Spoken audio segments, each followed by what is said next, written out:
ಓಂ ಶಾಂತಿ ನಮಸ್ಕಾರ ಅಣ್ಣಂದಿರೆ ಅಕ್ಕಂದಿರೆ. ಇವತ್ತು 7ನೇ ಮಾರ್ಚ್ 2026ರ ಮುರಳಿಯ ಮಂಥನ ಮಾಡೋಣ ಬನ್ನಿ. ಓಂ ಶಾಂತಿ ಅಕ್ಕ. ಇವತ್ತಿನ ಮಂಥನ ನಮ್ಮೆಲ್ಲರ ಆಧ್ಯಾತ್ಮಿಕ ಪ್ರಯಾಣದಲ್ಲಿ ಒಂದು ಅತ್ಯಂತ ಮಹತ್ವದ ಘಟ್ಟವಾಗಿದೆ. ಇವತ್ತಿನ ಸಂಪೂರ್ಣ ಜ್ಞಾನ ಮಂಥನವು ಮೌಲ್ಯವಿಲ್ಲದ ಕವಡೆಯಿಂದ ಅತಿ ಅಮೂಲ್ಯವಾದ ವಜ್ರ ಸಮಾನರಾಗುವ ಒಂದು ಅದ್ಭುತ ಪ್ರಕ್ರಿಯೆಯ ಬಗ್ಗೆ ಇದೆ. ಕೇವಲ ಕವಡೆಯಾಗಿದ್ದ ನಾವೆಲ್ಲರೂ ವಜ್ರಗಳಾಗಿ ಹೇಗೆ ರೂಪುಗೊಳ್ಳುತ್ತಿದ್ದೇವೆ ಅನ್ನೋದರ ಬಗ್ಗೆ ತಂದೆ ಇನ್ನು ನಮ್ಮ ಮುಂದಿಟ್ಟಿದ್ದಾರೆ. ಹಲ್ದು ಅಣ್ಣ, ಈ ವಜ್ರದ ಹೊಳಪನ್ನು ಪಡೆಯುವ ಹಾದಿಯಲ್ಲಿ ಪರಮಪಿತ ಶಿವನು ಕೃಷ್ಣನ ಶರೀರವನ್ನು ಬಿಟ್ಟು ಬ್ರಹ್ಮಾರವರನ್ನೇ ಏಕೆ ಆರಿಸಿಕೊಳ್ಳುತ್ತಾರೆ, ಮತ್ತೆ ರುದ್ರಮಾಲೆ ಹಾಗೂ ಸಾಲಿಗ್ರಾಮಗಳ ನಡುವಿನ ಸೂಕ್ಷ್ಮ ವ್ಯತ್ಯಾಸವೇನು? ಹಾಗೆ ನಮ್ಮ ದೈನಂದಿನ ಜೀವನದಲ್ಲಿ ಬೇಸರವನ್ನು ದೂರ ಮಾಡಿ ಮಾಸ್ಟರ್ ತ್ರಿಕಾಲದರ್ಶಿ ಆಗುವುದು ಹೇಗೆ ಅನ್ನೋ ಆಳವಾದ ರಹಸ್ಯಗಳನ್ನು ನಾವೆಲ್ಲರೂ ಇಂದು ಬಿಡಿಸಲಿದ್ದೇವೆ. ಖಂಡಿತ. ಈ ಮಂಥನ ಪ್ರತಿಯೊಬ್ಬ ವಿದ್ಯಾರ್ಥಿಯ ಪುರುಷಾರ್ಥವನ್ನು ಇನ್ನಷ್ಟು ತೀವ್ರಗೊಳಿಸುತ್ತೆ ಅನ್ನೋದರಲ್ಲಿ ಅನುಮಾನವಿಲ್ಲ. ಬನ್ನಿ ಮೊದಲು ಇಂದಿನ ಮೂರಳಿಯ ಸಾರವನ್ನು ನೋಡೋಣ. ಮಧುರ ಮಕ್ಕಳೇ, ನೀವು ಈ ಸಮಯದಲ್ಲಿ ತಂದೆಯ ಜೊತೆ ಸೇವೆಯಲ್ಲಿ ಸಹಯೋಗಿಗಳಾಗಿದ್ದೀರಿ. ಆದ್ದರಿಂದ ನಿಮ್ಮದು ಸ್ಮರಣೆಯಾಗುತ್ತದೆ. ಪೂಜೆ ಇಲ್ಲ, ಏಕೆಂದರೆ ಶರೀರವು ಅಪವಿತ್ರವಾಗಿದೆ. ಮುಂದುವರೆದು ಇಂದಿನ ಪ್ರಶ್ನೆ ಮತ್ತು ಉತ್ತರ ಹೀಗಿದೆ. ಪ್ರಶ್ನೆ: ನೀವು ಮಕ್ಕಳ ಬುದ್ಧಿಯಲ್ಲಿ ನಿರಂತರ ಯಾವ ನಶೆ ಇರಬೇಕು? ಉತ್ತರ: ನಾವು ಶಿವತಂದೆಯ ಮಕ್ಕಳಾಗಿದ್ದೇವೆ. ಅವರಿಂದ ರಾಜಯೋಗವನ್ನು ಕಲಿತು ಸ್ವರ್ಗದ ರಾಜಧಾನಿಯ ಆಸ್ತಿಯನ್ನು ಪಡೆಯುತ್ತೇವೆ. ಈ ನಶೆಯು ನಿಮಗೆ ನಿರಂತರ ಇರಬೇಕು. ವಿಶ್ವದ ಮಾಲೀಕರಾಗಬೇಕೆಂದರೆ ಬಹಳ ಎಚ್ಚರಿಕೆಯಿಂದ ಓದಬೇಕು ಮತ್ತು ಓದಿಸಬೇಕಾಗಿದೆ. ಎಂದೂ ಸಹ ತಂದೆಯ ನಿಂದನೆ ಮಾಡಿಸಬಾರದು. ಯಾರೊಂದಿಗೂ ಜಗಳ ಕಲಹ ಮಾಡಬಾರದು. ನೀವು ಕವಡೆಯಿಂದ ವಜ್ರ ಸಮಾನರಾಗುತ್ತೀರಿ. ಆದ್ದರಿಂದ ಚೆನ್ನಾಗಿ ಧಾರಣೆ ಮಾಡಿಕೊಳ್ಳಬೇಕಾಗಿದೆ. ಈ ಪ್ರಶ್ನೋತ್ತರವನ್ನು ನಾವು ಆಳವಾಗಿ ಗಮನಿಸಿದಾಗ ಇಲ್ಲಿ ನಶೆ ಅಂದ್ರೆ ಆಂತರಿಕ ಆಧ್ಯಾತ್ಮಿಕ ಅಮಲಿನ ಬಗ್ಗೆ ಹೇಳಲಾಗಿದೆ. ನೋಡಿ, ಲೌಕಿಕ ಜಗತ್ತಿನಲ್ಲಿ ನಶೆ ಅಂದ್ರೆ ಅದು ಅಹಂಕಾರದ ಸಂಕೇತ ಅಲ್ವಾ? ಆದರೆ ಇಲ್ಲಿ ತಂದೆ ಹೇಳ್ತಿರೋ ನಶೆ ಸಂಪೂರ್ಣವಾಗಿ ಶುದ್ಧವಾದ ಆತ್ಮಾಭಿಮಾನದ ಸ್ಥಿತಿಯಾಗಿದೆ. ನಾವೆಲ್ಲರೂ ಕೇವಲ ಸಾಧಾರಣ ಮನುಷ್ಯರಲ್ಲ, ಸಾಕ್ಷಾತ್ ಇಡೀ ಬ್ರಹ್ಮಾಂಡದ ಒಡೆಯನಾದ ಪರಮಪಿತ ಶಿವತಂದೆಯ ನೇರ ಮಕ್ಕಳಾಗಿದ್ದೇವೆ ಎಂಬ ಅರಿವು ಎಂತಹ ದೊಡ್ಡ ಶಕ್ತಿಯನ್ನು ಕೊಡುತ್ತೆ. ನಿಜ ಅಣ್ಣ. ಜಗತ್ತಿನಲ್ಲಿ ಯಾರಾದರೂ ಒಬ್ಬ ಸಾಮಾನ್ಯ ಮಂತ್ರಿಯ ಮಗನಾಗಿದ್ರೂ ಅವನಿಗೆಷ್ಟು ಗರ್ವ ಇರುತ್ತೆ. ಆದರೆ ನಮ್ಗೆ ಸಿಕ್ಕಿರೋದು ಇಡೀ ವಿಶ್ವದ ಮಾಲೀಕತ್ವ. ಮತ್ತೆ ನೀವು ಗಮನಿಸಿ, ಈ ನಶೆ ಕೇವಲ ಭಾವನಾತ್ಮಕವಾಗಿ ಬರುವಂಥದ್ದಲ್ಲ, ಇದು ಬಹಳ ಎಚ್ಚರಿಕೆಯ ಅಧ್ಯಯನದಿಂದ ಬರುವಂಥದ್ದು. ಇಲ್ಲಿ ತಂದೆ ನಮ್ಗೆ ವಜ್ರ ಸಮಾನರಾಗುವ ಪ್ರಕ್ರಿಯೆ ವಿವರಿಸ್ತಿದ್ದಾರೆ. ಕವಡೆ ಅಂದ್ರೆ ಯಾವುದೇ ಬೆಲೆಯಿಲ್ಲದ ಚಿಕ್ಕಪುಟ್ಟ ವಿಷಯಗಳಿಗೆ ಜಗಳವಾಡುವ, ಸಿಡುಕುವ ಸ್ಥಿತಿ. ಹೌದು. ಮತ್ತು ವಜ್ರವನ್ನು ಕತ್ತರಿಸುವಾಗ, ಹೊಳಪು ಕೊಡುವಾಗ ಘರ್ಷಣೆ ಉಂಟಾಗುತ್ತೆ. ನಮ್ಮ ಆಧ್ಯಾತ್ಮಿಕ ಜೀವನದಲ್ಲೂ ಪರಸ್ಪರರ ಸಂಸ್ಕಾರಗಳ ಘರ್ಷಣೆ ಆಗಬಹುದು. ಆದರೆ ಆ ಘರ್ಷಣೆಯನ್ನು ಜಗಳ ಕಲಹವಾಡಿ ಪರಿವರ್ತಿಸಬಾರದು. ನಾವು ಜಗಳವಾಡಿದರೆ ಅದು ನೇರವಾಗಿ ನಮ್ಮನ್ನು ಓದಿಸ್ತಿರುವ ತಂದೆಯ ನಿಂದನೆಗೆ ಕಾರಣವಾಗುತ್ತೆ.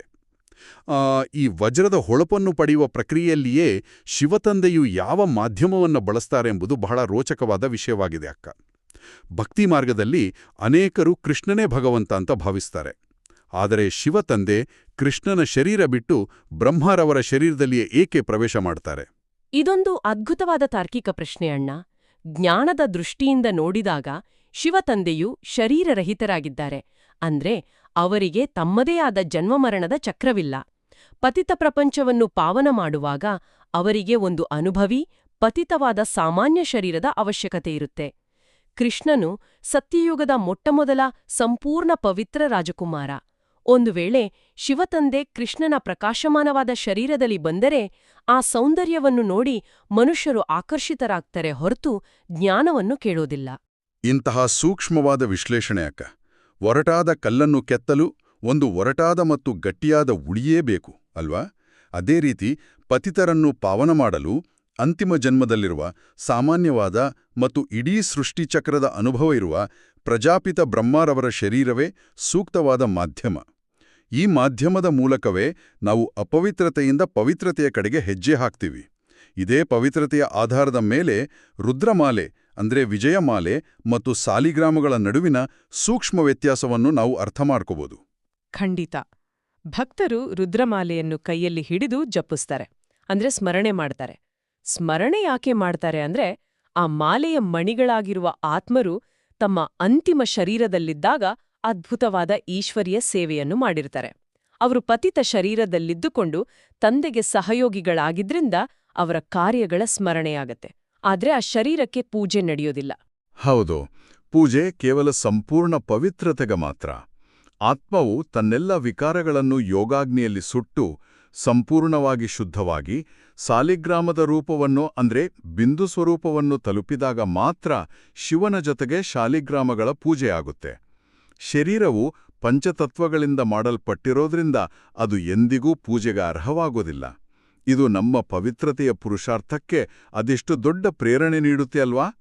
ಪೂಜರಾಗ್ಬೇಕೆಂದ್ರೆ 100% ಪವಿತ್ರರಾಗಬೇಕು. ಈ ಪವಿತ್ರತೆಯನ್ನು ಸಾಧಿಸಲು ನಮ್ಗೆ ಜ್ಞಾನಸ್ನಾನದ ಅವಶ್ಯಕತೆ ಇದೆ. ಅದೇ ಜ್ಞಾನ ಸ್ನಾನವನ್ನು ತಂದೆ ಮಾನಸ ಸರೋವರದ ಸ್ನಾನ ಅಂತ ಕರೆದಿದ್ದಾರೆ. ಜಗತ್ತಿನ ಜನರು ಮಾನಸ ಸರೋವರ ಅಂದ್ರೆ ಟಿಬೆಟ್ನಲ್ಲಿರುವ ಯಾವುದೋ ಭೌತಿಕ ನೀರಿನ ಸರೋವರ ಅನ್ಕೊಂಡು ಅಲ್ಲಿಗೆ ಯಾತ್ರೆ ಹೋಗ್ತಾರೆ. ಆದ್ರೆ ಇಲ್ಲಿ ತಂದೆ ಎಷ್ಟು ಸುಂದರವಾಗಿ ವಾಸ್ತವವನ್ನು ತೆರೆದಿಟ್ಟಿದ್ದಾರೆ. ಶಿವ ತಂದೆ ಜ್ಞಾನ ಸಾಗರ ಮತ್ತು ಬ್ರಹ್ಮ ತಂದೆ ಬ್ರಹ್ಮಪುತ್ರ ನದಿ. ಸಾಗರದಿಂದ ಹೊರಹೊಮ್ಮುವ ಜ್ಞಾನವೆಂಬ ನೀರು ಬ್ರಹ್ಮಪುತ್ರ ನದಿಯ ಮೂಲಕ ಹರಿದು ಬರುತ್ತೆ.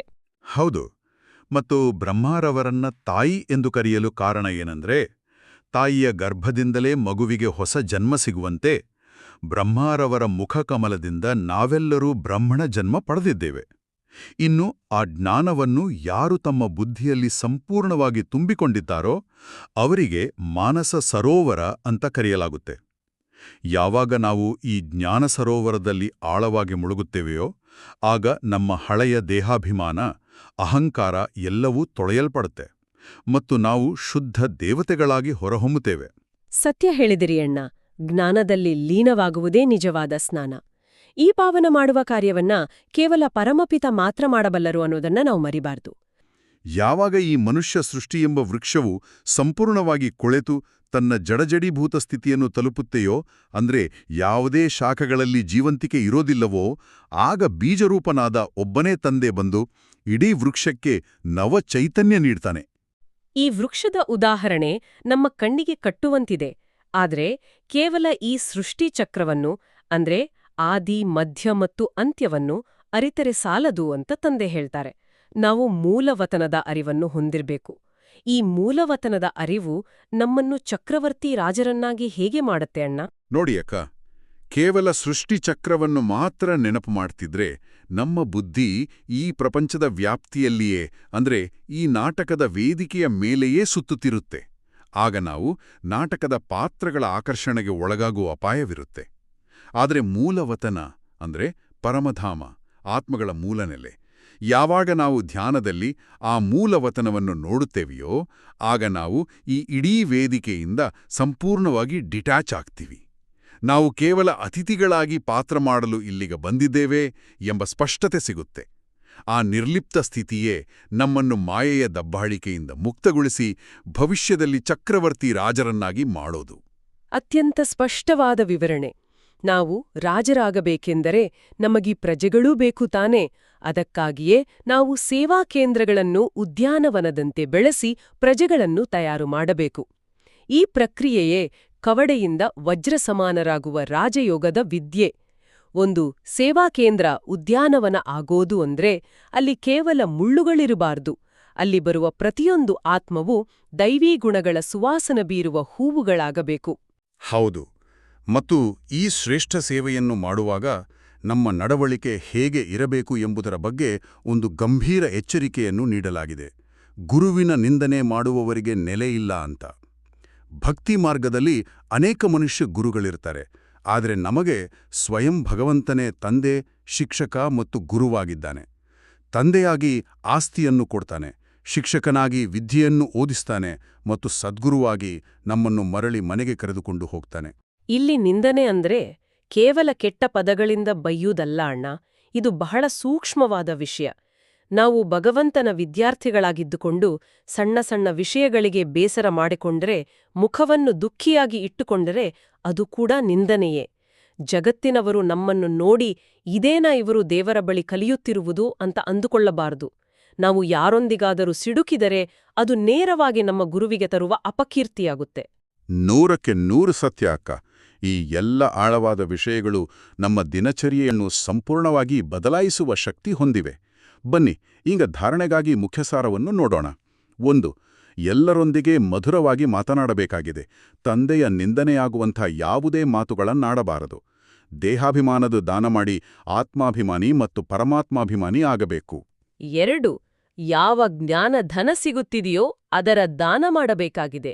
ವಿದ್ಯೆಯಿಂದ ರಾಜ್ಯಭಾಗ್ಯ ಸಿಗುತ್ತದೆ. ಈ ನಶೆಯಲ್ಲಿ ಸ್ಥಿರವಾಗಿರಬೇಕಾಗಿದೆ. ಗಮನವನ್ನಿಟ್ಟು ವಿಧಿಯನ್ನು ಓದಬೇಕು. ಈ ಧಾರಣೆಯ ಅಂಶಗಳು ಕೇಳಲು ಬಹಳ ಸರಳವಾಗಿ ಕಾಣುತ್ತವೆ, ಆದರೆ ಪ್ರಾಯೋಗಿಕ ಜೀವನದಲ್ಲಿ ಅಳವಡಿಸಿಕೊಳ್ಳಲು ತೀವ್ರ ಪುರುಷಾಂತ ಬೇಕು. ದೇಹಾಭಿಮಾನವನ್ನು ದಾನ ಮಾಡುವುದು ಅಂದರೆ ಕೇವಲ ನಾನು, ನನ್ನದು ಎಂಬ ಪದಗಳನ್ನು ಬಿಡುವುದಲ್ಲ, ಬದಲಾಗಿ ಒಳಗಿರುವ ಅಹಂಕಾರದ ಬೇರುಗಳನ್ನು ಕತ್ತರಿಸುವುದು. ಯಾರಾದರೂ ನಮ್ಮನ್ನು ಟೀಕಿಸಿದಾಗ ಕೋಪಗೊಳ್ಳದೆ ಆತ್ಮಾಭಿಮಾನಿ ಸ್ಥಿತಿಯಲ್ಲಿದ್ದು ಮಧುರವಾಗಿ ಪ್ರತಿಕ್ರಿಯಿಸಿದರೆ ಮಾತ್ರ ನಾವು ದೇಹಾಭಿಮಾನವನ್ನು ದಾನ ಮಾಡಿದಂತೆ. ಹೌದಣ್ಣ. ಜೊತೆಗೆ ನಮಗೆ ಸಿಕ್ಕಿರುವ ಈ ಅಮೂಲ್ಯವಾದ ಜ್ಞಾನ ಧನವನ್ನು ನಾವು ಬಚ್ಚಿಟ್ಟುಕೊಳ್ಳಬಾರದು. ಲೌಕಿಕ ಸಂಪತ್ತನ್ನು ಹಂಚಿದ್ರೆ ಕಡಿಮೆ ಆಗುತ್ತೆ, ಆದ್ರೆ ಜ್ಞಾನ ಧನವನ್ನು ಎಷ್ಟು ದಾನ ಮಾಡ್ತೀವೋ ಅಷ್ಟು ನಮ್ಮಲ್ಲಿಯೇ ಆಳವಾಗಿ ಬೇರೂರುತ್ತೆ. ಜ್ಞಾನವನ್ನು ಹಂಚುವುದರಿಂದಲೇ ಭವಿಷ್ಯದ ರಾಜ್ಯಭಾಗ್ಯ ನಿರ್ಮಾಣವಾಗುವುದು. ಈಗ ಇಂದಿನ ವರದಾನವನ್ನು ನೋಡೋಣ. ವರದಾನ: ಸಾಕ್ಷಿತನ ಸ್ಥಾನದ ಮೂಲಕ ಬೇಸರವೆಂಬ ಶಬ್ದವನ್ನು ಸಮಾಪ್ತಿ ಮಾಡುವಂಥ ಮಾಸ್ತರ್ ತ್ರಿಕಾಲದರ್ಶಿ ಭವ. ಈ ಡ್ರಾಮಾದಲ್ಲಿ ಏನೆಲ್ಲವೂ ಆಗುತ್ತದೆಯೋ ಅದರಲ್ಲಿ ಕಲ್ಯಾಣವೇ ಅಡಗಿದೆ. ಏಕೆ, ಏನು ಎಂಬ ಪ್ರಶ್ನೆಯು ಬುದ್ಧಿವಂತರಲ್ಲಿ ಉತ್ಪನ್ನವಾಗಲು ಸಾಧ್ಯವಿಲ್ಲ. ನಷ್ಟದಲ್ಲಿಯೂ ಕಲ್ಯಾಣವೇ ಅಡಗಿದೆ. ತಂದೆಯ ಜೊತೆ ಹಾಗೂ ಕೈ ಇದೆಯೋ ಅಲ್ಲಿ ಅಕಲ್ಯಾಣವಾಗಲು ಸಾಧ್ಯವಿಲ್ಲ. ಈ ರೀತಿ ಗೌರವಯುತವಾದ ಸ್ಥಾನದಲ್ಲಿ ಇರುತ್ತೀರೆಂದರೆ ಎಂದಿಗೂ ಸಹ ಬೇಸರವಾಗಲು ಸಾಧ್ಯವಿಲ್ಲ. ಸಾಕ್ಷಿತನದ ಸ್ಥಾನವು ಬೇಸರ ಶಬ್ದವನ್ನು ಸಮಾಪ್ತಿ ಮಾಡಿಬಿಡುತ್ತದೆ.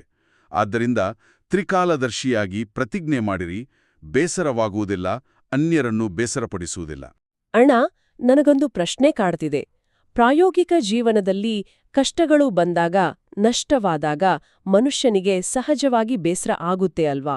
ಆದ್ರೆ ಈ ಸಾಕ್ಷಿತನದ ಸ್ಥಿತಿಯೂ ಬೇಸರ ಎಂಬ ಶಬ್ದವನ್ನು ಸಂಪೂರ್ಣವಾಗಿ ಹೇಗೆ ಅಳಿಸಿ ಹಾಕುತ್ತೆ? ಬಹಳ ಸುಂದರವಾದ ಮತ್ತು ಎಲ್ಲರಿಗೂ ಅಗತ್ಯವಿರುವ ಪ್ರಶ್ನೆ ಇದು ಅಕ್ಕ. ಮನುಷ್ಯನಿಗೆ ಬೇಸರ ಯಾವಾಗಾಗುತ್ತೆ? ಯಾವಾಗ ಆತ ಕೇವಲ ಪ್ರಸ್ತುತ ಕ್ಷಣವನ್ನು ಮಾತ್ರ ನೋಡ್ತಾನೋ ಮತ್ತು ಪರಿಸ್ಥಿತಿಯೊಳಗೆ ಸಿಲುಕಿ ಹಾಕ್ಕೊಂಡು ಇದು ನನ್ನ ಜೊತೆಗೆ ಏಕೆ ಆಗುತ್ತಿದೆ ಅಂತ ಕೊರಗುತ್ತಾನೆಯೋ ಆಗ ಬೇಸರ ಆವರಿಸುತ್ತೆ. ಉದಾಹರಣೆಗೆ, ಒಂದು ಮಗು ಆಟವಾಡುತ್ತಿದ್ದಾಗ ತನ್ನ ನೆಚ್ಚಿನ ಆಟಿಕೆ ಒಡೆದು ಹೋದ್ರೆ ಕಣ್ಣೀರು ಹಾಕುತ್ತೆ, ಏಕೆಂದ್ರೆ ಅದಕ್ಕೆ ಆ ಕ್ಷಣದ ನಷ್ಟ ಮಾತ್ರ ಕಾಣುತ್ತೆ. ಆದರೆ ಪಕ್ಕದಲ್ಲಿರುವ ತಾಯಿಗೆ ಗೊತ್ತು, ಆ ಹಳೆಯ ಆಟಿಕೆ ಹೋದ್ರೆ ನಾಳೆ ಹೊಸ ಮತ್ತು ಉತ್ತಮವಾದ ಆಟಿಕೆ ತಂದು ಕೊಡಬಹುದು ಅಂತ. ಅರ್ಥವಾಯ್ತು. ಅಂದ್ರೆ ನಾವು ಮಾಸ್ಟರ್ ತ್ರಿಕಾಲದರ್ಶಿ ಆದಾಗ ನಮ್ಗೆ ಭೂತ, ಭವಿಷ್ಯ ಮತ್ತು ವರ್ತಮಾನ 3 ಕಾಲಗಳ ಅರಿವಿರುತ್ತೆ. ಹೌದು. ನಾವು ಸಾಕ್ಷಿಯಾಗಿ ಡಿಟ್ಯಾಚ್ಡ್ ಅಬ್ಸರ್ವರ್ ಆಗಿ ನಿಂತು ನೋಡಿದಾಗ ಪ್ರಸ್ತುತದಲ್ಲಿ ಅದು ನಷ್ಟದಂತೆ ಕಂಡ್ರೂ ಸರ್ವಶಕ್ತ ತಂದೆಯ ಶ್ರೀಮತ ನಮ್ಮೊಂದಿಗಿರುವಾಗ ಅದರ ಹಿಂದೆ ಭವಿಷ್ಯದ ಬಹುದೊಡ್ಡ ಕಲ್ಯಾಣ ಅಡಗಿರುತ್ತೆ ಎಂಬ ಅಚಲ ವಿಶ್ವಾಸ ನಮಗಿರುತ್ತೆ. ತಂದೆಯ ಕೈ ಹಿಡಿದಿರುವಾಗ ಅಕಲ್ಯಾಣ ಆಗಲು ಸಾಧ್ಯವೇ ಇಲ್ಲ. ಈ ತ್ರಿಕಾಲದರ್ಶಿ ದೃಷ್ಟಿಕೋನವಿದ್ದಾಗ ಜೀವನದಲ್ಲಿ ಏಕೆ, ಏನು ಎಂಬ ಪ್ರಶ್ನೆಗಳೇ ಬರೋದಿಲ್ಲ. ಎಂತಹ ಅದ್ಭುತವಾದ ವಿಶ್ಲೇಷಣೆ! ತಂದೆಯ ಕೈ ಹಿಡಿದಿರುವ ಮಗುವಿಗೆ ಭಯವಿಲ್ಲ, ಕೇವಲ ಭರವಸೆ ಮಾತ್ರ ಇರುತ್ತೆ. ಈಗ ಇಂದಿನ ಸ್ಲೋಗನ್ ಅನ್ನು ನೋಡೋಣ. ಸ್ಲೋಗನ್: ತಮ್ಮ ಸರ್ವ ಕರ್ಮೇಂದ್ರಿಯಗಳನ್ನು ಆದೇಶದ ಅನುಸಾರ ನಡೆಸುವುದೇ ಸ್ವರಾಜ್ಯ ಅಧಿಕಾರಿಯಾಗುವುದಾಗಿದೆ. ಅಕ್ಕ, ಈ ವಾಕ್ಯದ ಆಳಕ್ಕೆ ಹೋದ್ರೆ ಇದು ನಮ್ಮ ಸಂಪೂರ್ಣ ಆಧ್ಯಾತ್ಮಿಕ ಅಡಿಪಾಯವಾಗಿದೆ. ನಾವೆಲ್ಲರೂ ಹೊರಗಿನ ಪ್ರಪಂಚದ ಮೇಲೆ, ಬೇರೆಯವರ ಮೇಲೆ ಅಧಿಕಾರ ಚಲಾಯಿಸಲು ಬಯಸ್ತೀವಿ. ಆದರೆ ನಮ್ಮ ಸ್ವಂತ ದೇಹದ ಇಂದ್ರಿಯಗಳ ಮೇಲೆ ನಮಗೆ ಎಷ್ಟರ ಮಟ್ಟಿಗೆ ನಿಯಂತ್ರಣವಿದೆ? ಸ್ವರಾಜ್ಯ ಅಧಿಕಾರಿ ಅಂದ್ರೆ ಯಾರು? ಭೌತಿಕ ಪ್ರಪಂಚದಲ್ಲಿ ಒಬ್ಬ ರಾಜನು ತನ್ನ ರಾಜ್ಯ, ಮಂತ್ರಿಗಳು ಮತ್ತು ಸೈನಿಕರನ್ನು ಎಷ್ಟು ಕಟ್ಟುನಿಟ್ಟಾಗಿ ಆಳ್ತಾನೆಯೋ ಅದೇ ರೀತಿ ಒಬ್ಬ ಆಧ್ಯಾತ್ಮಿಕ ವಿದ್ಯಾರ್ಥಿಗೆ ತನ್ನ ದೇಹವೇ ಒಂದು ರಾಜ್ಯ. ನಮ್ಮ ಕಣ್ಣು, ಕಿವಿ, ಬಾಯಿ, ಕೈಕಾಲುಗಳು ಇವೆಲ್ಲವೂ ನಮ್ಮ ಕರ್ಮೇಂದ್ರಿಯಗಳು, ಅಂದ್ರೆ ನಮ್ಮ ಸೇವಕರು. ಆದರೆ ಇಂದು ಏನಾಗಿದೆ ಗಮನಿಸಿ. ಕಣ್ಣುಗಳು ಮೊಬೈಲ್ನಲ್ಲಿ ಅನಗತ್ಯ ವಿಷಯಗಳನ್ನು ನೋಡಲು ಹಂಬಲಿಸ್ತವೆ. ಕಿವಿಗಳು ಬೇರೆಯವರ ಬಗ್ಗೆ ಟೀಕೆ ಗಾಸಿಪ್ ಕೇಳಲು ಕಾತುರವಾಗುತ್ತವೆ. ನಾಲಿಗೆಗೆ ರುಚಿಯ ಆಸೆ, ಮಾತಿನಲ್ಲಿ ಕಠೋರತೆ. ಅಂದ್ರೆ ಸೇವಕರು ರಾಜನ ಕಿರೀಟವನ್ನು ಕಿತ್ತುಕೊಂಡು ರಾಜನ ಮೇಲೆ ಸವಾರಿ ಮಾಡ್ತಿದ್ದಾರೆ. ಆತ್ಮ ಎಂಬ ರಾಜನು ದುರ್ಬಲನಾಗಿ ಗುಲಾಮನಾಗಿದ್ದಾನೆ. ಡೋಪಮೈನ್ ಮತ್ತು ತಾತ್ಕಾಲಿಕ ಆಕರ್ಷಣೆಗಳಿಗೆ ನಾವು ಶರಣಾಗಿದ್ದೇವೆ. ಆದರೆ ನಿಜವಾದ ಸ್ವರಾಜ್ಯ ಅಧಿಕಾರಿ ತನ್ನ ಬುದ್ಧಿ ಎಂಬ ಸಿಂಹಾಸನದ ಮೇಲೆ ಕುಳಿತು ಈ ಇಂದ್ರಿಯಗಳಿಗೆ ಆದೇಶ ನೀಡ್ತಾನೆ. ಕಣ್ಣುಗಳು ನೋಡಬಾರದನ್ನೇ ನೋಡಲು ಹೋದರೆ ರಾಜನು ತಕ್ಷಣ ನಿಲ್ಲಿಸು, ಕೇವಲ ಪವಿತ್ರತೆಯನ್ನು ಮಾತ್ರ ನೋಡು ಅಂತ ಆದೇಶಿಸುತ್ತಾನೆ. ನಾಲಿಗೆ ಟೀಕೆ ಮಾಡಲು ಹೊರಟರೆ ಸುಮ್ಮನಿರು, ಮಧುರವಾಟಿ ಮಾತ್ರ ಮಾತನಾಡು ಅಂತ ನಿರ್ಬಂಧಿಸುತ್ತಾನೆ. ಯಾವ ಆತ್ಮನು ಪ್ರತಿದಿನ ಪ್ರತಿಕ್ಷಣ ತನ್ನ ಸರ್ವ ಕರ್ಮೇಂದ್ರಿಯಗಳನ್ನು ಪರಮಾತ್ಮನ ಶ್ರೀಮತದ ಅನುಸಾರ ಕಟ್ಟುನಿಟ್ಟಾಗಿ ನಡೆಸುತ್ತಾನೆಯೋ ಆತನು ಮಾತ್ರ ಭವಿಷ್ಯದ ವಿಶ್ವ ಮಹಾರಾಜನಾಗುವ ಅರ್ಹತೆಯನ್ನು ಪಡೆಯುತ್ತಾನೆ. ಇದೇ ನಿಜವಾದ ಸ್ವರಾಜ್ಯದ ಶಕ್ತಿ ಮತ್ತು ರಾಜಯೋಗದ ಅಂತಿಮ ಗುರಿ. ಅಣ್ಣ, ನೀವ್ ಹೇಳ್ತಿರೋ ಈ ಸ್ವರಾಜ್ಯದ ಶಕ್ತಿಯೇ ನಮ್ಮನ್ನು ಕವಡೆಯಿಂದ ವಜ್ರವನ್ನಾಗಿ ಮಾಡುವ ಪ್ರಕ್ರಿಯೆ ಅಂತ ನನಗನಿಸ್ತಿದೆ. ಇಂದ್ರಿಯಗಳ ಮೇಲೆ ಹಿಡಿತ ಸಾಧಿಸಿದಷ್ಟು ವಜ್ರದ ಹೊಳಪು ಹೆಚ್ಚಾಗುತ್ತೆ. ಈಗ ಇಂದಿನ ಅವ್ಯಕ್ತ ಸೂಚನೆಯನ್ನು ನೋಡೋಣ. ಅವ್ಯಕ್ತ ಸೂಚನೆ: ನಿಶ್ಚಯದ ಫೌಂಡೇಶನ್ ಬಲಗೊಳಿಸಿ ಸದಾ ನಿರ್ಭಯ ಮತ್ತು ನಿಶ್ಚಿಂತರಾಗಿರಿ. ನಿಶ್ಚಯ ಬುದ್ಧಿಯ ಅರ್ಥವಾಗಿದೆ ನಿಶ್ಚಿಂತ ಚಕ್ರವರ್ತಿ. ಅವರೇ ತಂದೆಯ ಸಮಾನರಾಗಿದ್ದಾರೆ. ವಿನಾಶಿ ಧನದವರು ಎಷ್ಟು ಸಂಪಾದಿಸುತ್ತಾರೆ ಅಷ್ಟು ಸಮಯ ಪ್ರಮಾಣ ಚಿಂತೆಯಲ್ಲಿರುತ್ತಾರೆ. ಆದರೆ ಯಾರಿಗೆ ನಂಬಿಕೆ ಇದೆ, ನಾವು ಈಶ್ವರೀಯ ಖಜಾನೆಗಳ ಮಾಲೀಕ ಮತ್ತು ಪರಮಾತ್ಮನ ಬಾಲಕರಾಗಿದ್ದೇವೆ ಎಂದು, ಅವರು ಸದಾ ಸ್ವಪ್ನದಲ್ಲಿಯೂ ನಿಶ್ಚಿಂತ ಚಕ್ರವರ್ತಿಯಾಗಿದ್ದಾರೆ.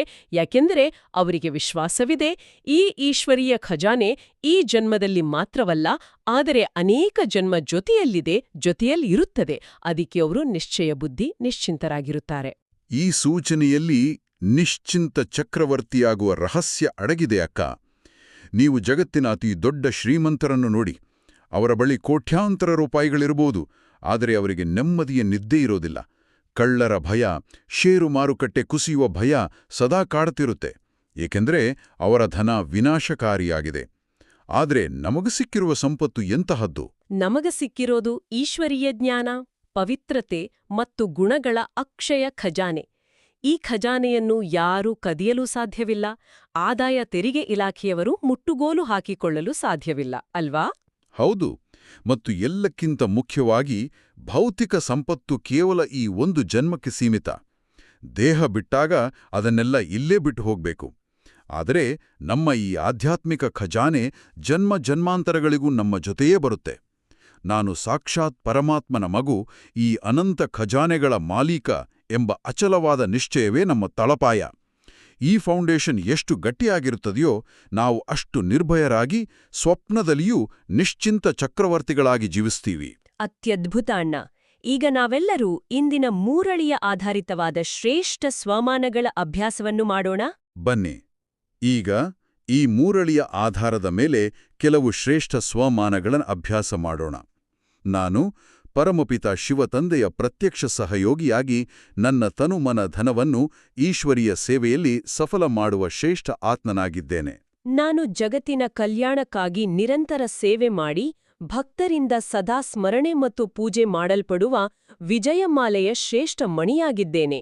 ನಾನು ಪರಮಾತ್ಮನ ದಿವ್ಯ ಜ್ಞಾನದಿಂದ ಕವಡೆಯಂತಹ ಸಾಧಾರಣ ಜೀವನವನ್ನು ಬಿಟ್ಟು ವಜ್ರಸಮಾನ ಮೌಲ್ಯಯುತವಾದ ದೈವೀ ಜೀವನವನ್ನು ರೂಪಿಸಿಕೊಳ್ಳುತ್ತಿರುವ ಶ್ರೇಷ್ಠ ಆತ್ಮನಾಗಿದ್ದೇನೆ. ನಾನು ಜ್ಞಾನಸಾಗರನಾದ ಶಿವತಂದೆಯಿಂದ ಜ್ಞಾನ ರತ್ನಗಳನ್ನು ಪಡೆದು ಅಜ್ಞಾನಾಂಧಕಾರದಲ್ಲಿರುವ ಆತ್ಮರಿಗೆ ಜ್ಞಾನದ ಬೆಳಕನ್ನು ನೀಡುವ ಪವಿತ್ರ ಜ್ಞಾನ ಗಂಗೆಯಾಗಿದ್ದೇನೆ. ನಾನು ಸ್ವಯಂ ಭಗವಂತನಿಂದಲೇ ಶ್ರೇಷ್ಠ ರಾಜಯೋಗದ ಶಿಕ್ಷಣವನ್ನು ಪಡೆದು ಭವಿಷ್ಯದ ಸತ್ಯಯುಗಿ ಸೂರ್ಯವಂಶಿ ಸಾಮ್ರಾಜ್ಯದ ಅಧಿಕಾರಿಯಾಗುವ ವಿಶ್ವ ಮಹಾರಾಜನಾಗಿದ್ದೇನೆ. ನಾನು ಸರ್ವರ ಸದ್ಗತಿದಾತನಾದ ತಂದೆಯ ಜೊತೆಗೂಡಿ ಪತಿತ ಆತ್ಮರನ್ನು ಪಾವನವನ್ನಾಗಿ ಮಾಡುವ ಮಹತ್ಕಾರ್ಯದಲ್ಲಿ ನಿಮಿತ್ತವಾದ ಪುಣ್ಯಾತ್ಮನಾಗಿದ್ದೇನೆ. ನಾನು ಸೃಷ್ಟಿ ನಾಟಕದ ಪ್ರತಿಯೊಂದು ದೃಶ್ಯದಲ್ಲೂ ಕಲ್ಯಾಣವನ್ನು ನೋಡುತ್ತಾ ಯಾವುದೇ ಪರಿಸ್ಥಿತಿಯಲ್ಲೂ ಬೇಸರಗೊಳ್ಳದೆ ಸಾಕ್ಷಿ ಸ್ಥಿತಿಯಲ್ಲಿರುವ ಮಾಸ್ಟರ್ ತ್ರಿಕಾಲದರ್ಶಿ ಆತ್ಮನಾಗಿದ್ದೇನೆ. ನಾನು ಈಶ್ವರೀಯ ಲೆಕ್ಕವಿಲ್ಲದಷ್ಟು ಖಜಾನೆಗಳ ಮಾಲೀಕನೆಂಬ ಸಂಪೂರ್ಣ ನಿಶ್ಚಯದಿಂದ ಸದಾ ನಿರ್ಭಯ ಮತ್ತು ನಿಶ್ಚಿಂತ ಚಕ್ರವರ್ತಿಯಾಗಿರುವ ಶ್ರೇಷ್ಠ ಆತ್ಮನಾಗಿದ್ದೇನೆ. ಈಗ ಇಂದಿನ ಪ್ರಾಯೋಗಿಕ ದಿನಚರಿಯ ಹೋಂವರ್ಕ್ ಅನ್ನು ನೋಡೋಣ. ಸ್ವಮಾನದ ಅಭ್ಯಾಸ. ನಾನು ವಿಜಯಮಾಲೆಯ ಮಣಿ ಆತ್ಮ ಎಂಬ ಸ್ವಮಾನದಲ್ಲಿ ಇಡೀ ದಿನ ಸ್ಥಿತರಾಗಿರಿ. ಇದರ ಜೊತೆಗೆ ಪ್ರತಿಯೊಂದು ಕಾರ್ಯದಲ್ಲೂ ಒಬ್ಬ ಶಿವತಂದೆಯನ್ನು ಸ್ಮರಿಸುವ ಆಂತರಿಕ ಅಭ್ಯಾಸವನ್ನು ಸೇರಿಸಿಕೊಳ್ಳಿ. ಮುಖ್ಯ ಭಾವನೆ ಈಶ್ವರೀಯ ವಿದ್ಯಾರ್ಥಿಯೆಂದು ಭಾವಿಸಿ. ಈ ಹಳೆಯ ಪ್ರಪಂಚದಲ್ಲಿ ನಾನು ತಂದೆಯ ಜೊತೆ ಸೇವೆಯಲ್ಲಿ ಸಹಯೋಗಿಯಾಗಿದ್ದೇನೆ ಎಂದು ತಿಳಿದುಕೊಂಡು ಇಂದಿನ ಎಲ್ಲಾ ಕರ್ಮಗಳನ್ನು ಎಚ್ಚರಿಕೆಯಿಂದ ಮಾಡಿ. ದೈವಿ ಗುಣದ ಧಾರಣೆ. ಇಡೀ ದಿನ ಮಧುರತೆ ಗುಣವನ್ನು ಧಾರಣೆ ಮಾಡಿ. ಕೇವಲ ಹೊರಗಿನಿಂದ ಮಾತ್ರವಲ್ಲದೆ ಮನಸ್ಸಿನ ಸಂಕಲ್ಪಗಳಲ್ಲೂ ಯಾರೊಂದಿಗೂ ಜಗಳ ಕಲಹ ಮಾಡದೆ ಮಧುರತೆಯ ಪ್ರಭಾವ ಇರುವಂತೆ ಗಮನಹರಿಸಿ. ಪವಿತ್ರತೆಯ ಪುರುಷಾರ್ಥ. ವಿಶ್ವದ ಮಾಲೀಕ ಅಥವಾ ಚಕ್ರವರ್ತಿ ರಾಜ ಆಗಲು ಸಂಪೂರ್ಣ ಪವಿತ್ರರಾಗುವ ಪುರುಷಾರ್ಥ ಮಾಡಿ. ಇದಕ್ಕಾಗಿ ಇಡೀ ದಿನ ಬುದ್ಧಿಯ, ದೃಷ್ಟಿಯ ಹಾಗೂ ಜ್ಞಾನಧಾರಣೆಯ ಶುದ್ಧಿಯ ಕಡೆ ವಿಶೇಷ ಗಮನವಿರಲಿ. ಕರ್ಮಯೋಗ. ಕರ್ಮಕ್ಷೇತ್ರದಲ್ಲಿ ಎಚ್ಚರಿಕೆಯಿಂದ ಓದುವುದು ಮತ್ತು ಓದಿಸುವ ಪಾಯಿಂಟ್ ಅರ್ಥ ಮಾಡಿಕೊಂಡು ದಿನವಿಡೀ ಕಮಲಪುಷ್ಪ ಸಮಾನರಾಡಿ ತಂದೆಯ ನಿಂದನೆ ಮಾಡಿಸದಂತಹ ಶ್ರೇಷ್ಠ ಕರ್ಮಗಳನ್ನು ಮಾಡಿ. ಸೇವೆ ಮತ್ತು ವೈರಾಗ್ಯ. ಇದು ಅಂತಿಮ ಸಮಯವಾಗಿರುವುದರಿಂದ ಹಳೆಯ ಪ್ರಪಂಚದ ಬಗ್ಗೆ ವೈರಾಗ್ಯವಿರಲಿ. ನಿಮ್ಮ ಸಮಯ ಮತ್ತು ಶಕ್ತಿಯನ್ನು ಜ್ಞಾನರತ್ನಗಳ ದಾನ ಮಾಡುವ ಸೇವೆಯಲ್ಲಿ ಸಫಲ ಮಾಡಿಕೊಳ್ಳಿ. ದಿನಚರ್ಯ ಮತ್ತು ವರದಾನ. ದಿನವಿಡೀ ಟ್ರಾಫಿಕ್ ಕಂಟ್ರೋಲ್ ಸಮಯದಲ್ಲಿ ಸಾಕ್ಷಿತನದ ಮೂಲಕ ಬೇಸರವನ್ನು ಸಮಾಪ್ತಿ ಮಾಡುವ ಮಾಸ್ಟರ್ ತ್ರಿಕಾಲದರ್ಶಿ ವರದಾನದ ಸಾರವನ್ನು ಸ್ಮೃತಿಯಲ್ಲಿಟ್ಟುಕೊಳ್ಳಿ ಮತ್ತು ಕರ್ಮಕ್ಷೇತ್ರದಲ್ಲಿ ಸರ್ವ ಕರ್ಮೇಂದ್ರಿಯಗಳನ್ನು ಆದೇಶದಂತೆ ನಡೆಸುವ ಸ್ವರಾಜ್ಯ ಅಧಿಕಾರಿ ಸ್ಲೋಗನ್ನ ಸಾರ ಅಭ್ಯಾಸ ಮಾಡಿ. ಶಕ್ತಿಗಳ ಜಮಾ. ಏಕರಸ ಸ್ಥಿತಿಯಲ್ಲಿ ಒಬ್ಬ ತಂದೆಯ ನೆನಪಿನಲ್ಲಿ ಇರುವುದರ ಮೂಲಕ ನಿಶ್ಚಯದ ಬಲವನ್ನು ಜಮಾ ಮಾಡಿಕೊಳ್ಳಿ. ಇದರಿಂದ ಸದಾ ನಿರ್ಭಯ ಮತ್ತು ನಿಶ್ಚಿಂತರಾಗಿರುವ ಬಲ ಪ್ರಾಪ್ತವಾಗುತ್ತದೆ. ಈ ಎಲ್ಲ ಅದ್ಭುತ ಮಂಥನದ ನಂತರ ಅಕ್ಕ ಇಂದಿನ ಮೂರಳಿಯ ಮುಖ್ಯ ವಿಷಯವಾದ ಕವಡಿಯಿಂದ ವಜ್ರ ಸಮಾನರಾಗುವ ಪ್ರಕ್ರಿಯೆಯ ಬಗ್ಗೆ ಒಂದು ಸುಂದರವಾದ ಕತೆ ನೆನಪಿಗೆ ಬರ್ತಿದೆ. ಖಂಡಿತ ಅಣ್ಣ, ದಯವಿಟ್ಟು ಹಂಚ್ಕೊಳ್ಳಿ. ಒಮ್ಮೆ ಒಬ್ಬ ಬಡ ವ್ಯಕ್ತಿಗೆ ನದಿಯ ದಡದಲ್ಲಿ ಮಣ್ಣು ಮತ್ತು ಪಾಚಿಯಿಂದ ಆವೃತವಾದ ಒಂದು ವಿಚಿತ್ರವಾದ ಒರಟಾದ ಕಲ್ಲು ಸಿಗುತ್ತೆ. ಅದನ್ನೋಡಿದ ಹಳ್ಳಿಯವರೆಲ್ಲರೂ ಇದು ಕೇವಲ ಒಂದು ಮೌಲ್ಯವಿಲ್ಲದ ಕವಡೆಯಂತಹ ಕಲ್ಲು, ಇದನ್ನ ಎಸೆದುಬಿಡು, ಇದರಿಂದೇನು ಉಪಯೋಗವಿಲ್ಲ ಅಂತ ಗೇಲಿ ಮಾಡ್ತಾರೆ. ಆದರೆ ಆ ವ್ಯಕ್ತಿ ಅದನ್ನ ಒಬ್ಬ ಪ್ರಖ್ಯಾತ ಅನುಭವಿ ಶಿಲ್ಪಿಯ ಬಳಿ ತೆಗೆದುಕೊಂಡು ಹೋಗ್ತಾನೆ. ಆ ಶಿಲ್ಪಿ ಆ ಕಲ್ಲನ್ನ ತನ್ನ ಕೈಗೆತ್ತುಕೊಂಡು ಆಳವಾಗಿ ಗಮನಿಸ್ತಾನೆ ಮತ್ತು ನಗ್ತಾನೆ. ಹಳ್ಳಿಯವರ ಕಣ್ಣಿಗೆ ಕೇವಲ ಕೊಳೆ ಕಂಡಿದ್ರೆ ಆ ಶ್ರೇಷ್ಠ ಶಿಲ್ಪಿಯ ಕಣ್ಣಿಗೆ ಆ ಕೊಳೆಯ ಹಿಂದಿರುವ ಅದ್ಭುತವಾದ ಬೆಲೆಬಾಳುವ ವಜ್ರ ಕಾಣಿಸ್ತಿರುತ್ತೆ. ಎಂಥ ದಿವ್ಯ ದೃಷ್ಟಿಯಲ್ವಾಣ್ಣ? ಹೌದು. ಶಿಲ್ಪಿಯು ತಕ್ಷಣ ತನ್ನ ಕೆಲಸ ಶುರು ಮಾಡ್ತಾನೆ. ಆತ ಅತ್ಯಂತ ಎಚ್ಚರಿಕೆಯಿಂದ ತನ್ನ ಚೂಪಾದ ಉಳಿ ಮತ್ತು ಸುತ್ತಿಗೆಯಿಂದ ಆ ಕಲ್ಲಿನ ಮೇಲಿನ ಕೊಳೆಯನ್ನು, ಒರಟಾದ ಭಾಗಗಳನ್ನು ಒಂದೊಂದಾಡಿ ಕೆತ್ತಲು ಶುರು ಮಾಡ್ತಾನೆ. ಕತ್ತರಿಸುವಾಗ ಕಲ್ಲಿಗೆ ನೋವಾಗುತ್ತೆ, ಘರ್ಷಣೆಯಾಗುತ್ತೆ. ಆದರೆ ಶಿಲ್ಪಿ ತನ್ನ ಕಾಯಕವನ್ನು ನಿಲ್ಲಿಸೋದಿಲ್ಲ. ಯಾಕಂದ್ರೆ ಆ ಒರಟು ಪದರಗಳನ್ನು ತೆಗೆದ್ರೆ ಮಾತ್ರ ಒಳಗಿನ ಹೊಳುಪು ಹೊರಬರಲು ಸಾಧ್ಯ ಅಂತ ಆತನಿಗೆ ತಿಳಿದಿರುತ್ತೆ. ಅಂತಿಮವಾಗಿ ಆ ಶಿಲ್ಪಿಯ ನಿರಂತರ ಪರಿಶ್ರಮದ ನಂತರ ಆ ಒರಟು ಕಲ್ಲಿನೊಳಗಿಂದ ಇಡೀ ಜಗತ್ತೇ ಬೆರಗುಗೊಳಿಸುವಂತಹ ಪ್ರಖರವಾದ ಕಾಂತಿಯುತ ವಜ್ರ ಹೊರಹೊಮ್ಮುತ್ತೆ. ಎಂತಹ ಅದ್ಭುತವಾದ ಮತ್ತು ಪ್ರೇರಣಾದಾಯಕ ಕಥೆಯಣ್ಣ! ಈ ಕಥೆಯ ಪ್ರತಿಯೊಂದು ಅಂಶವೂ ಇಂದಿನ ನಮ್ಮ ಜ್ಞಾನ ಮಂಥನಕ್ಕೆ ಕನ್ನಡಿಯಂತಿದೆ. ಇಲ್ಲಿ ಆ ಗಲೀಜಾದ ಒರಟಾದ ಕಲ್ಲು ಬೇರ್ಯಾರೂ ಅಲ್ಲ, ದೇಹಾಭಿಮಾನ, ವಿಕಾರಗಳು ಮತ್ತು ಜಗಳ ಕಲಹಗಳಲ್ಲಿ ಸಿಲುಕಿ ಕವ್ವಡೆಯಂತಾಗಿದ್ದ ನಾವೇ ವಿದ್ಯಾರ್ಥಿಗಳು. ಮತ್ತು ಆ ಶ್ರೇಷ್ಠ ಶಿಲ್ಪಿ ನಮ್ಮ ಪರಮಪಿತ ಶಿವತಂದೆ.